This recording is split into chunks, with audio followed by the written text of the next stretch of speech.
Hello, everyone. My name's Rich Mogul. I'm the Chief Analyst here at the Cloud Security Alliance, and I'd like to welcome you and welcome our guests today as we have our panel, Bridging the Boardroom, Educating Executives on AI Risk.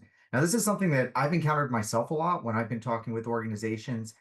Because of the different nature of AI risk, sometimes it can be a little bit hard to frame that at the high level, at that executive level. And so we're joined by three great panelists today. We're going to start with Lamont Orange from Sierra. He's the Global Chief Trust Officer. Lamont, thank you for joining us today. Thank you.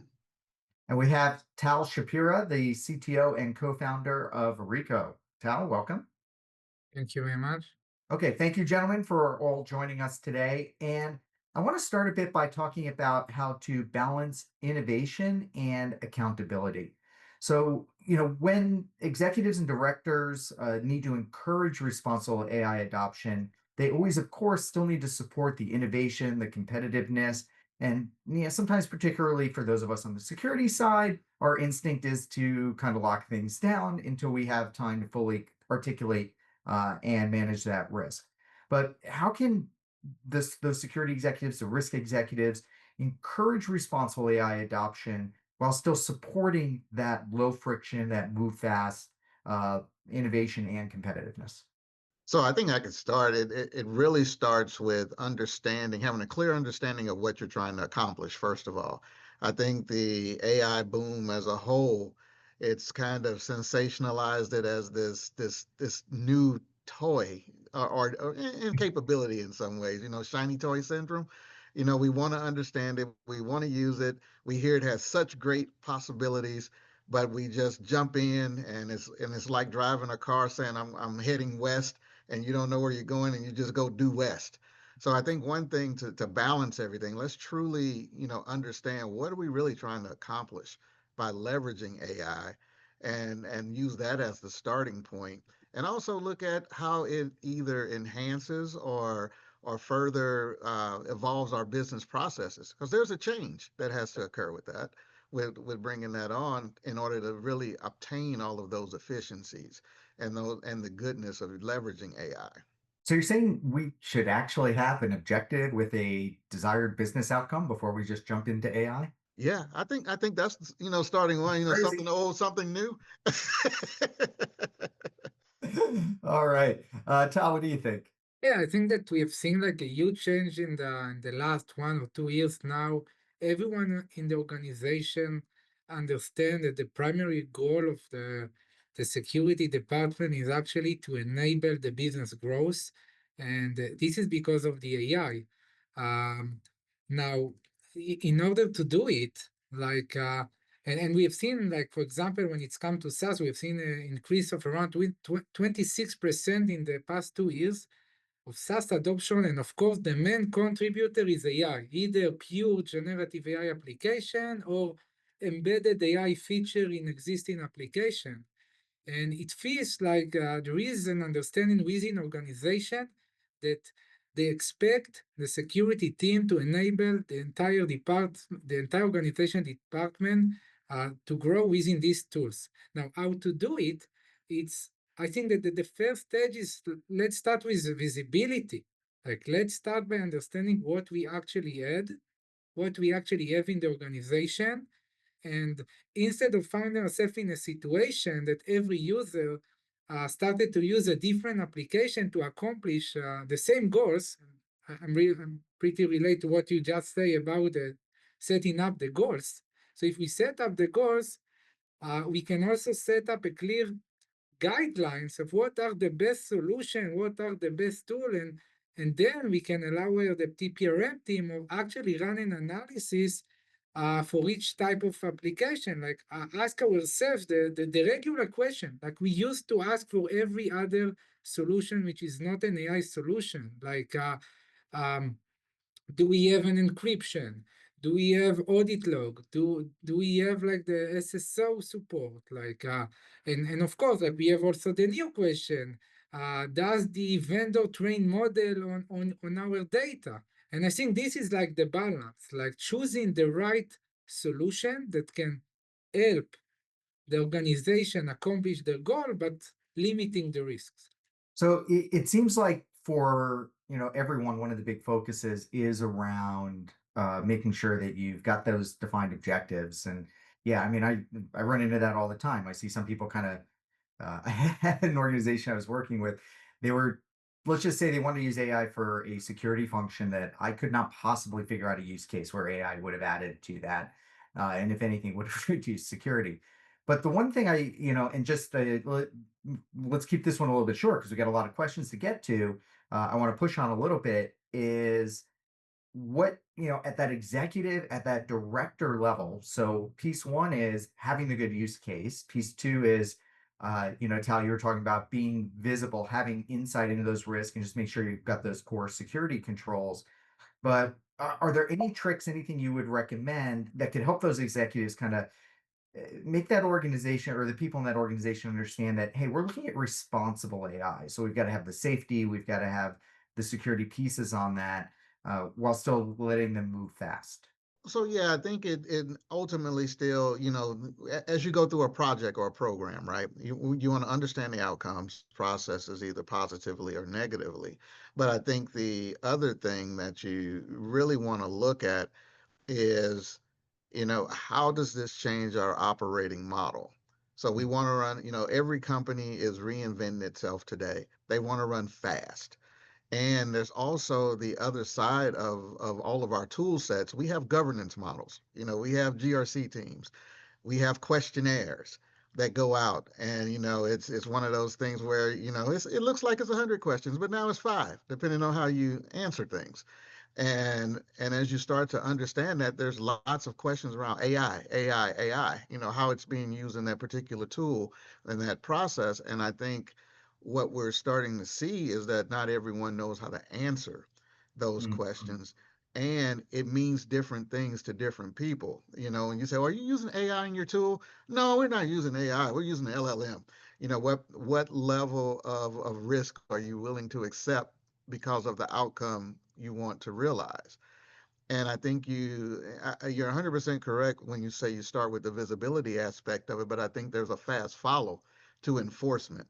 These are some of the same challenges that we've had throughout our careers as technologists and cybersecurity professionals, is that the policy is the paper, the checkbox is the checkbox there from that standpoint. The enforcement has always been somewhat of a handshake agreement that you signed into it, you check the box, you know everything you're supposed to do, and AI is no different. When you think of it from that standpoint, we need to have those the ability to have those guardrails that allows us to enforce our policies and also coach our team members that, I understand this is a business process, and going back to something else I said, we have to understand how this affects the business process. It may have been a bad business process to begin with, but now it's been rooted out because now we have something that we can leverage to enforce our policies and allow the business to continue to run fast while still providing some guardrails to reduce our risk.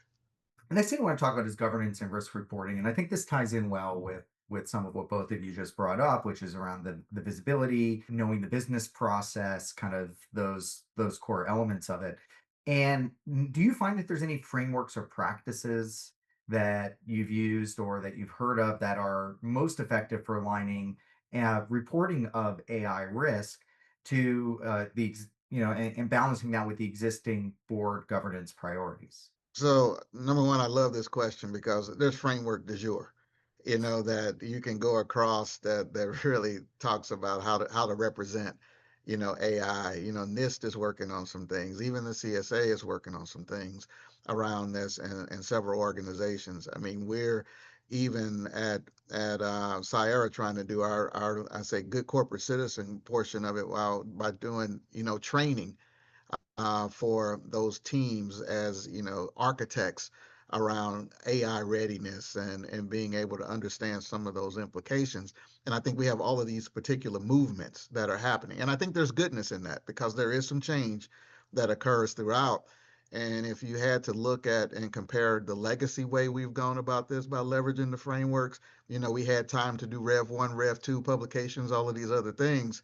This is the Olympic sprinter when we're talking about AI. So we have to move very, very nimble and very quickly. So I think education is 100% an important piece.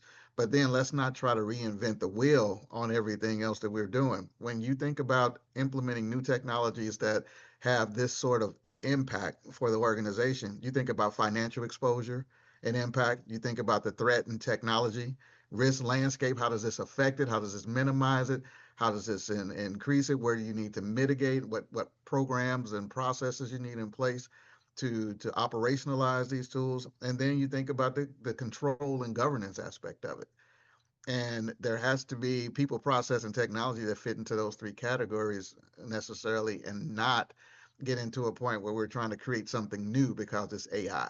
Got it. So you're not recommending any new frameworks. You didn't have any specific ones. You kind of, follow along your existing core process. This is what you're recommending. Yes, and still use the capabilities within the core processes. Just like you want to know, how secure the model is. You want to know if there's UBA or behavior issues with that model and how it's operating. Again, the frameworks may say AI, but I can go back and years of time and it may say cloud. You're just replacing some of those controls and some of those check boxes with AI, but we don't we the tooling for modernization, which I consider AI to be part of that, the tooling is a bit different, Okay. but the controls are very similar of what you're looking for. And Tal, what do you think?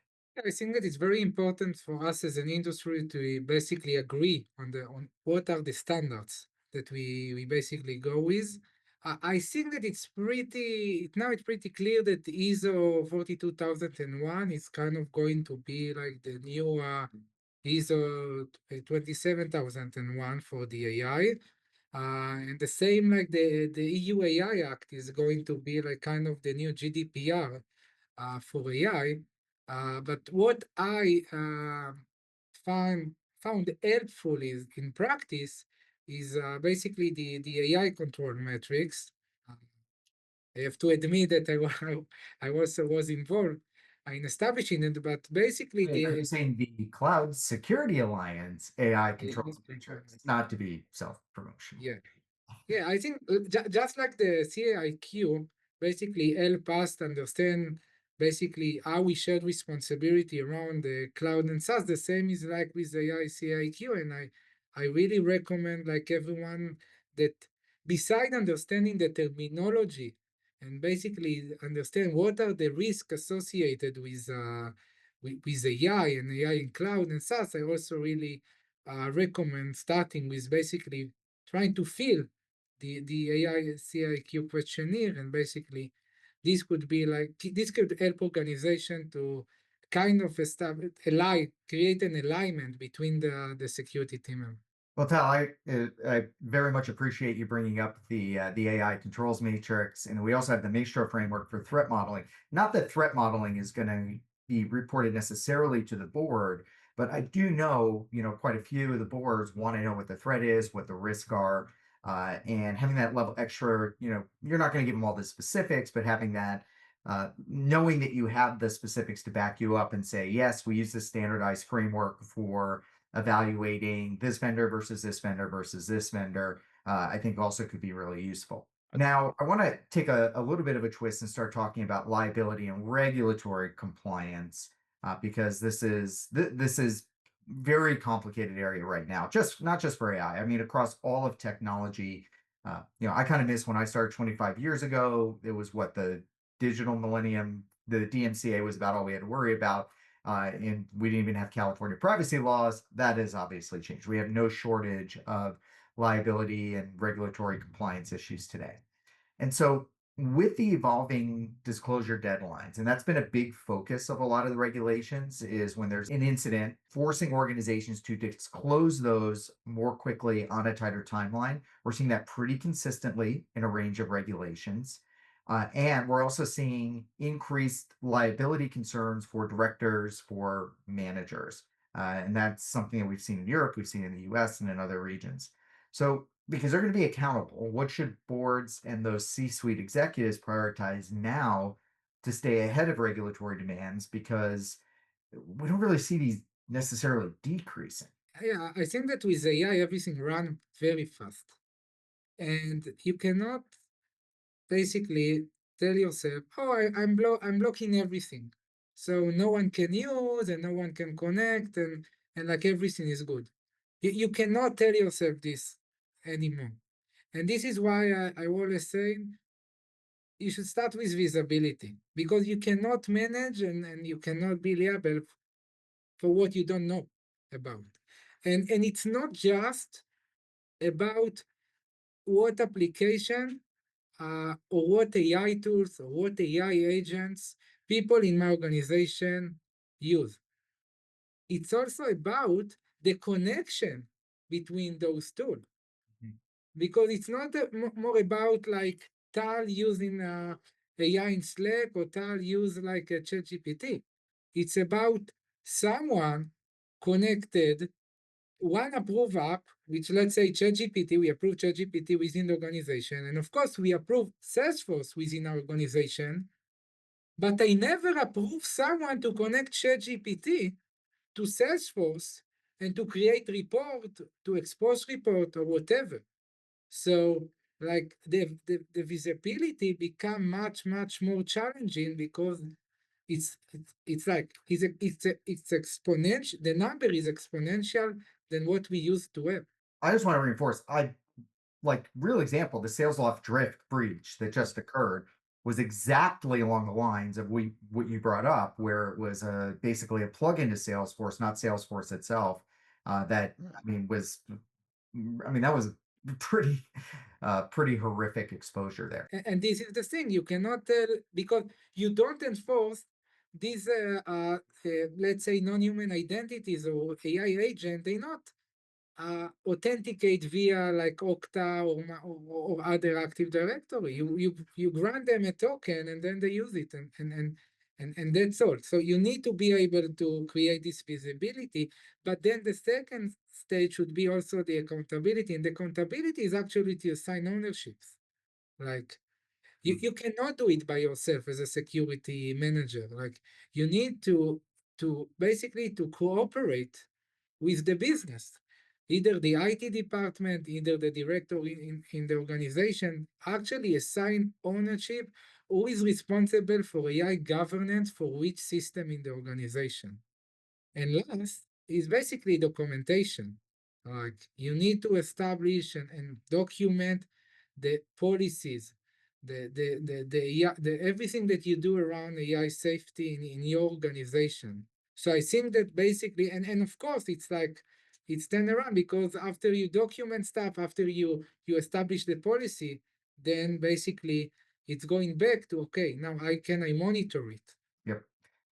Lamont, what do you think? So I think when you really start to think about this from a board and also coupling with the operational levels of this, there's a couple approaches. We have to look at the in I'd say the explosion that we have of AI today has to start from a starting point of again, I do agree with the visibility aspect, but I can't overemphasize understanding what you're trying to do with it. Number two, I think is when you're in an environment now where AI is permissive, I would say, and many tools, and you're not being disclosed of how that works. And there's third party relationships now. There's fourth party relationships in some case. You mentioned the Salesforce drift incident. It's you're also looking at all of these different party relationships of who owns data and how data moves laterally in addition to north and south, east and west.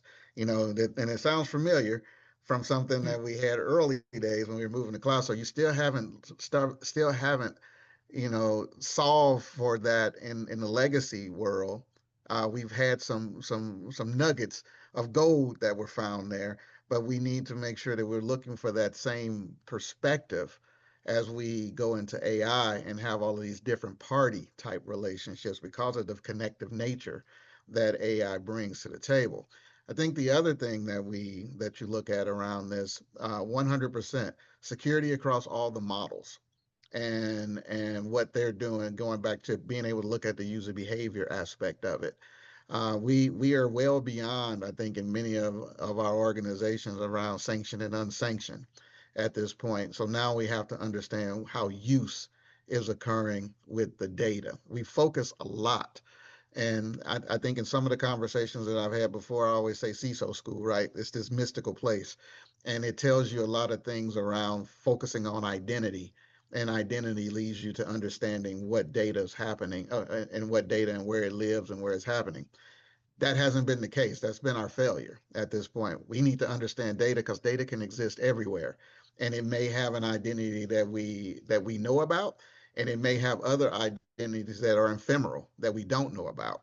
So when you look at coming flipping this on its side and approaching it first, where do we store, create, move, leverage data? Being able to answer some of those questions and then layering on the attributes of behavior, identity, geolocation, and those many other attributes, you put that story together. Now you get to a point where you can enable, I think, the use of the AI because there's nobody that can say no at this point. There's no organization, no security team that can say no, don't use it. We can say yes, but use it in this way. Yes, but use it with this type of data. Yes, but under no circumstances does this data go into a model because of who you are, what you are, and all of those things in the organizations. And I think that's where the security teams want to ultimately be to truly get to enabling the business to say yes, but do it this way. Yeah, I mean, I think a lot of it, if you think about what we've been saying for a long time, uh, compliance doesn't necessarily mean you're secure, but having a good, solid security program means you're most of the way to compliance, typically, other than you've got to do your record keeping, your audits, your artifacts, and then maybe a few, specific add-ons. Like if you're dealing with PCI has certain very specific encryption requirements that are different than maybe what you would need for everything else. So putting that in place, I think, yeah, and using those frameworks. Of course, I'm going to pitch the AI controls matrix because I think that's a great place to start. Yeah, and like with the CCM, getting the applicability mappings for the different regulations, that's always saved me. And I've done some work with some large orgs around that, and doing that mapping and customizing it a bit. All right, so with that, let's go to our last question. And this is around boardroom communications. And this is an area that to me has been really fascinating. One I've been working on a lot as I've been kind of out there talking with organizations around these issues.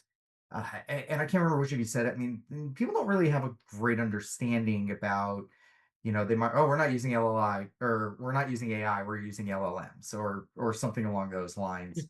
Yeah. And, do you have any strategies you yourself have used or that you've seen that are more effective in terms of framing AI safety and compliance issues in like this board ready language to drive decision making? They're not going to know the ins and outs of the technology. They've got all the Right. hate being thrown at them all the time. Like, what's some good framing mechanisms that you have found kind of work to explain this at that level? So I'd say, it may sound simple, right? In some cases. So when you're talking about it, the board understands the two letters of AI, right? And things that are being published, there's great coverage, I'd say, in all the media outlets around AI. I think when you start to look at how you are adapting it and adopting it in your organizations, it comes to, how much more efficient are we becoming and does what objective does that tie to for the company? If the company, for example, is an organization where they may have a low margin, high transaction volume, they want to get more transactions to get more money and more volume. So how can you leverage AI in that situation to make us more performant and provide more transactions that allow us to increase our bottom line. And I think you talk about it in those terms of what the company's objectives are. And also efficiency also is real hard dollars. If you can look at what that efficiency and that value is. There's another thing that when you talk to the boards, we're creating data faster than we've ever created data in the history of companies and technology. So there was a time that you would say storage is cheap, and now we're adding the other part to that until it's not because you have so much of it. Once you have your first exabyte, there's generally three. because there's so much duplicate data out there that you need to understand. Again, going back to how's it being used, where is it being used, who's using it, all of these different things. So you need to understand where can you get to the actual level of disposition to some of this data. It's just what happens, right? Kyle, how about you? Any communications tools that you've used? Yeah, I think that at the end, leader need clear, simple signal that show direction. And you need something that balance adoption versus risk. So I would suggest like four simple, let's say KPI. The first one is basically adoption versus risk trend. If, for example, you have an inventory of the application that people use in your organization, and you can put a risk, vendor risk, for example, the simple vendor risk that we all know for each application, you can actually see the trend because if you know and you tell your people in the organization, okay, please don't use DeepSeek, for example, but use other secure solution, you will see like a positive trend. The second thing is basically related to this token that now become very, very important in the age of AI agent and specifically in the age of MCP. So if you can measure the average token age and scope distribution because you don't know to you want to find yourself with API keys that have that all of them basically have admin permission to basically access all the data. The third KPI is basically the posture score at around liability starts from misuse or misconfiguration. And now with every existing solution, basically start to add internal AI capability. You need to make sure that you are aware of all the configuration that you can control and basically measure the posture score over time. And last, like every other incident, the SOC team inside the organization need to be able to measure the mean time to quarantine an AI threat or an AI incident like every other incident. Yeah, I've got like two things I was just playing with at an event I was at. One is I frame it as, look, AIs aren't humans. They aren't thinking like humans are, but like humans are non-deterministic.